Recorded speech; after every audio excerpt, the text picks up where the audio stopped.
So in this session, we'll cover the different data types that are available in Python.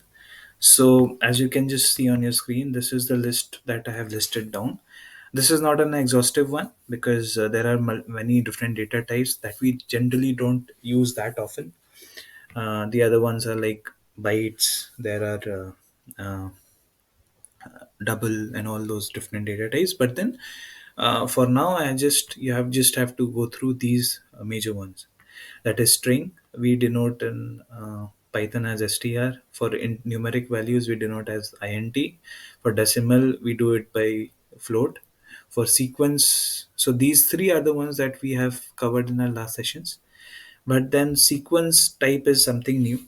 So basically these are sequence type or collection type. So the different collection of values is how we can just imagine this to be at this point of time. I'll just elaborate each one of these in detail in our following sessions, but just keep in mind that list is somewhat a collection of values. In other languages like C++, C, we have arrays, so it's similar to that. Tuple is very much similar to list. It's just that these are immutable, and there are other different characteristics also that we'll cover in detail. Then we have this mapping data type. This is basically a dictionary, and we denote it as dict. Then there is set type. Set is basically, say for example, if we try to convert a list into a set, all the duplicate values in the list would be dropped, and we'll just get the unique values. So we'll go in detail about this as well. Then we have boolean. Boolean is nothing but true and false. Okay. So I've written a very small program wherein I am declaring few variables and then trying to find out what exactly the type of those variables are. So like you can see, a is a string, and we have a dedicated function in Python. So what are functions? How we declare, how we initialize it, how we define it, how we call it. We all these things we'll cover in detail in the upcoming sessions. But for now, just imagine that in order to find the data type of any variable, we put it like this. We use type function as type. We open the brackets, and then we put the variable name. So in our first instance, we'll put a, and then we'll close this. So what this will do is that it will just return the type of the variable.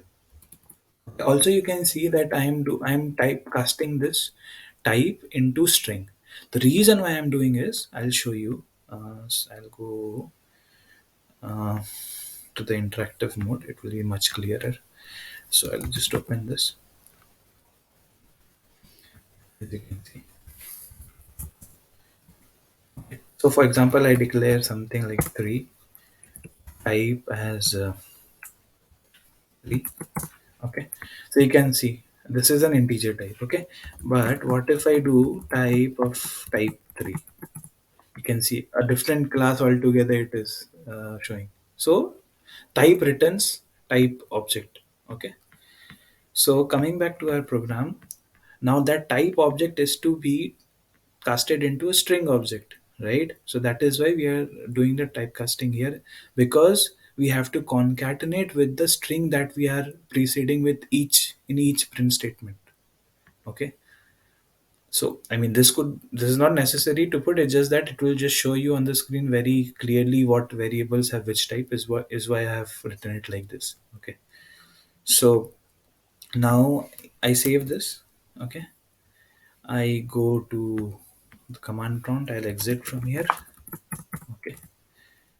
By the way, I have created a session3.py. I'll just run this Python session3.py, and here you see A is type string, B is of type int, C is of type float, D is of type list, so on and so forth, and finally G is none type. So basically, in order, none is nothing but null in case of Python. Okay. So these are the mostly the data types which we will use on a day to day basis. Also, as you can see, I've just commented something like around. So I just wanted to show you guys that, say for example, I have created one more variable. Let's say z. Okay, and the value is 4 5 6 7 3, whatever. Okay. Now my program wants this particular variable to print only the two decimals places after the decimal. Okay, so how we will handle that? We'll have a function, we have a dedicated function, like we have type, we have something as round. Okay, again, same, following the same concept, we write round, then we open the bracket, put the variable. Okay, close it now, and we'll just enclose this in a print statement. Print statement basically prints everything that is within the brackets onto the screen. Okay, now I save this. To make it little clear, I'll just uh, put something like this. I'll save this. I'll go here. I'll run the application. As you can see here, we have we have rounded. We have run the round function z on this. Okay. So what it has done is it has basically removed all the decimal places from this particular float. Okay. Now my scenario was to just keep two decimal places. So what we'll do is that we'll put a comma, we'll write 2. Okay, we'll save this, go back to our command prompt screen, run the application. Now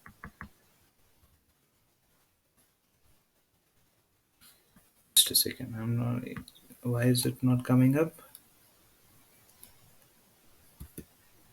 Hmm, let's say I do 3. I save this.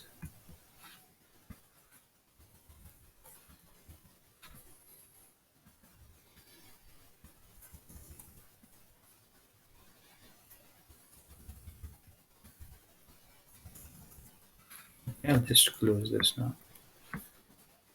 Sure, what is going on? I'll just try to get out of this. Okay,